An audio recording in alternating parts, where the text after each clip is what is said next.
Baru-baru ini kan lagi viral tuh, siapa namanya? Yang jual keperawanan 2 miliar? Oh, itu selebgram. Iya, namanya siapa sih? Nggak tahu deh pokoknya. Ada Sarah. Sarah Kill. Iya, Sarah Kill. Menurut lo gimana dengan dia ngeposting seperti itu? Apa sih pendapat lu? Dalam pikiran lu? Pendapat gua yang pasti dia berani banget dong ya.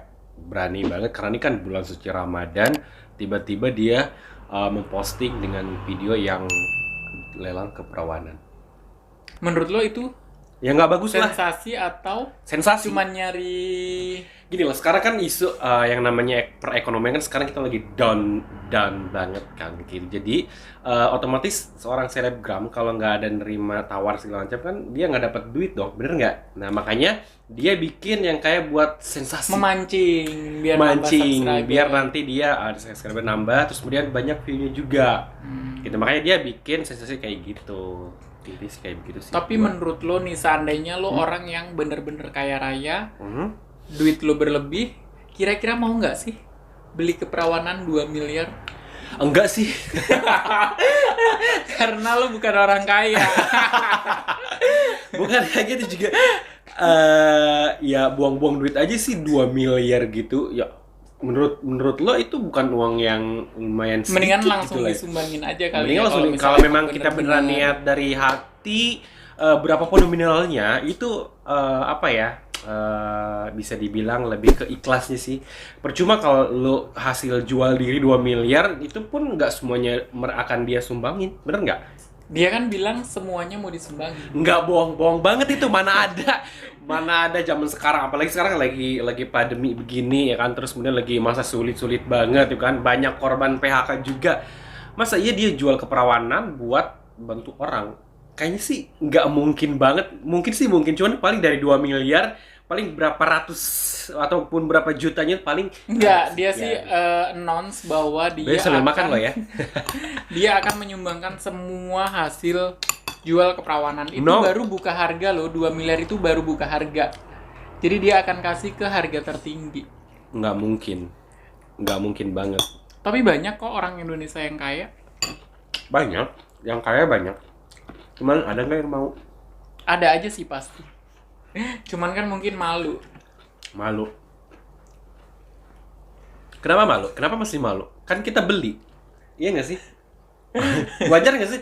Kita beli, itu lebih ke hasrat ya, Pak ya?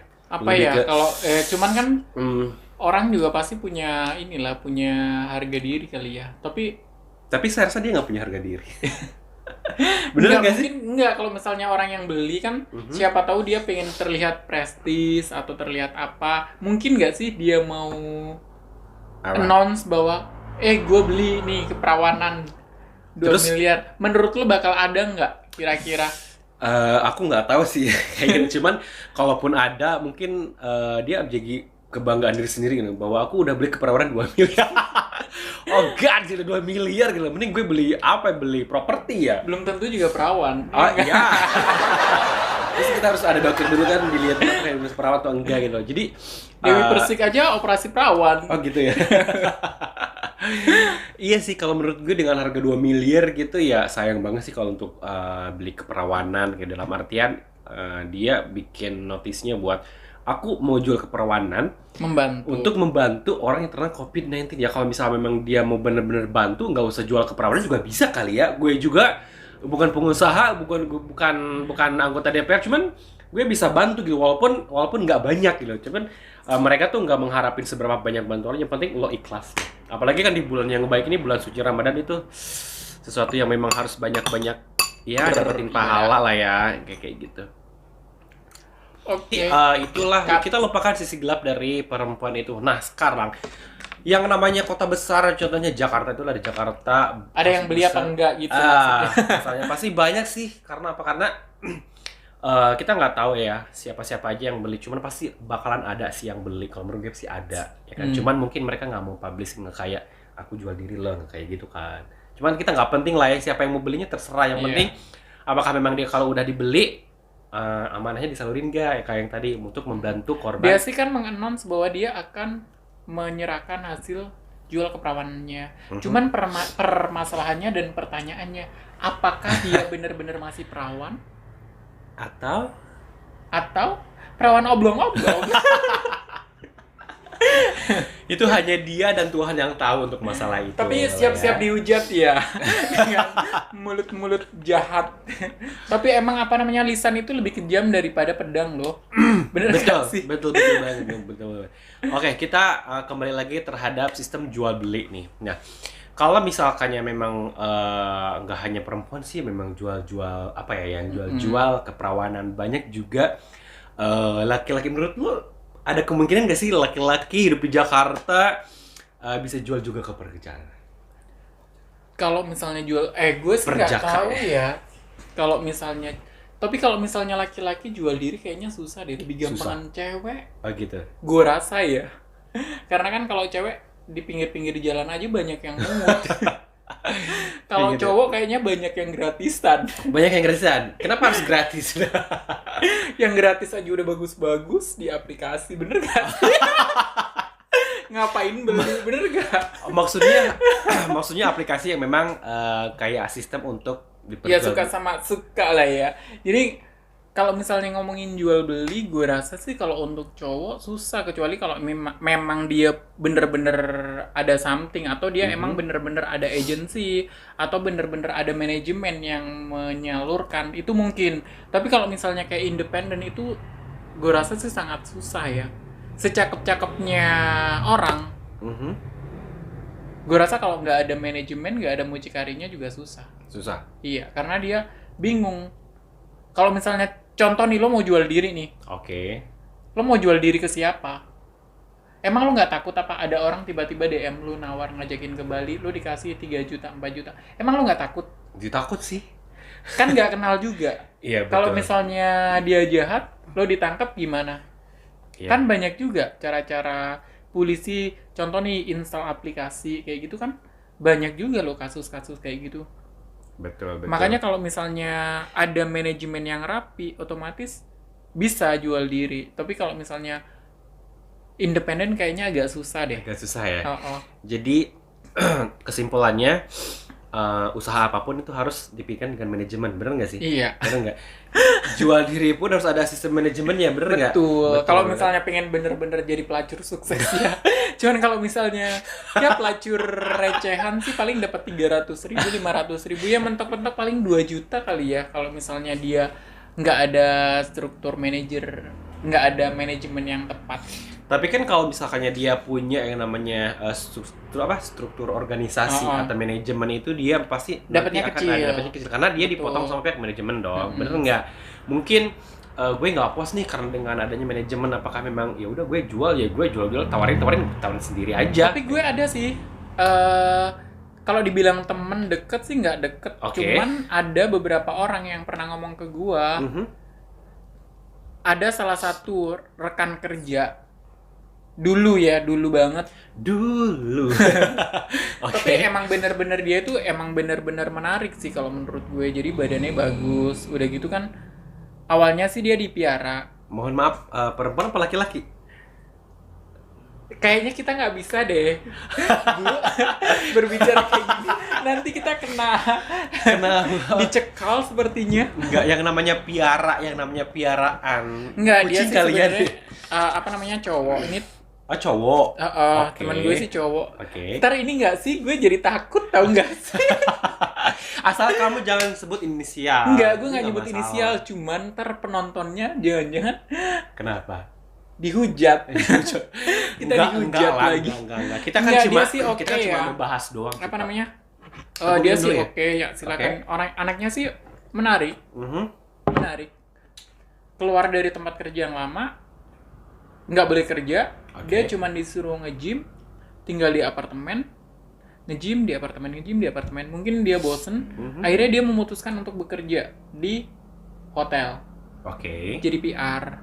Nah, waktu di hotel itu dia ada ditawarin salah satu manajemen. ya dia bergerak di bidang itulah. Cuman ini sih gue cuman dari cerita aja ya, gue nggak mendengarkan kisah dia secara Tapi lo langsung. kenal sama orangnya? Kenal. Kenal. Tapi dia nggak bercerita secara langsung. Oh, berarti lo dari mulut orang lain nih? Iya. Oke. Karena gue kadang juga yang nggak orang berani. lebih jahat ya. Oke. Jadi ceritanya gini, dia itu ditawarin, mungkin temennya juga yang ngomong sama gue juga mungkin nggak tahu deh, entah iri entah apa. Dia ditawarin kayak emang gue lihat di Instagramnya sih, jadi dia sering banget ke Eropa, jadi dia dijualnya itu bukan buat produk dalam negeri. Oh my god, jadi dia lebih ke go internasional. Iya, betul. Oke, dibayar pakai dolar dong, Pak. Dan mahal loh dia loh. Oh, sekali trip itu bisa 80 juta. Iya. Untuk seorang jual diri. 80 Bisa juta. 80 bener. Kalau ini sih emang kejadian nyata sih. Jadi hidupnya dia itu bener-bener berubah. Oke. Orang tuanya dinaikin haji. Dari hasil? Ya gue nggak tahu ya. Pokoknya Oke. setelah dia setahun resign dari kerjaan gue yang lama, ya. tempat kerjaan gue yang lama, dia tuh bener-bener kehidupannya itu bener-bener sukses banget. Sukses. Iya. Sukses dalam artian? Ya sukses. Kalau cuman kan apa namanya? Setiap individu kan memandang kata sukses kan beda-beda. Cuman kalau menurut dari kacamata gue sih udah sukses sih ya. Jadi dia walaupun negatif tapi dia bisa membanggakan orang tuanya loh. Tapi kalau menurut gue itu entah halal entah harap ya kita nggak bisa inilah. Tapi dia seenggak-enggaknya berusaha loh dengan cara seperti itu. Kalau menurut gue dia usaha.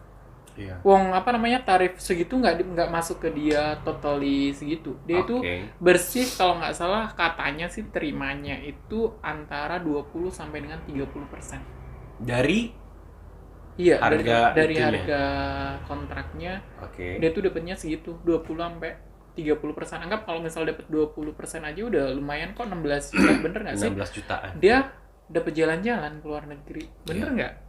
Siapa sih yang nggak seneng?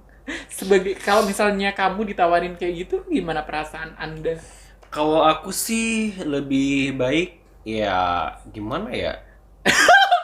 Gak bisa mikir karena kok pertanyaan kamu ke saya? Itu harus dipikirin baik-baik. Karena apa? Karena 70% mau. Enggak juga, Pak.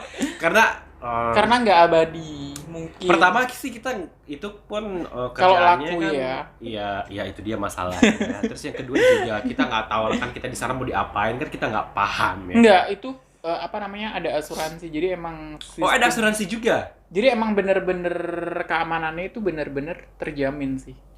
Jadi nggak usah takut, nggak usah. Jadi tugasnya itu hanya menyenangkan si klien. Dan itu nggak harus ituan doang, nggak harus tanda kutip. Bisa melakukan banyak hal. Seperti dinner gitu kan, iya. atau jalan-jalan. Ya intinya bisa nggak malu-maluin lah buat si kliennya itu, karena kan diajak. Oke. Ya itulah tadi perbincangan kita yang nggak jelas, ngalor ngidul, ngelantur. Intinya sih kita cuma sebenarnya pengen menghibur aja. Jadi kalau misalnya ada kata-kata yang nggak sopan, kata-kata yang kurang berkenan, kita berdua mohon maaf. Intinya sih kita menghibur aja. Terus udah gitu yang kita sampaikan itu apa ya, murni dari dalam hati. Murni dalam hati dalam artian melihat dengan apa yang kita lihat di media sosial ya. Iya. Jadi kita ngelihatnya juga apa namanya, untuk yang kita ungkapkan juga dari sisi sudut pandang kita sendiri, bukan dari orang lain. Yes. So, jangan kemana-mana. Jangan lupa subscribe, like, dan komen. Thank you. See you.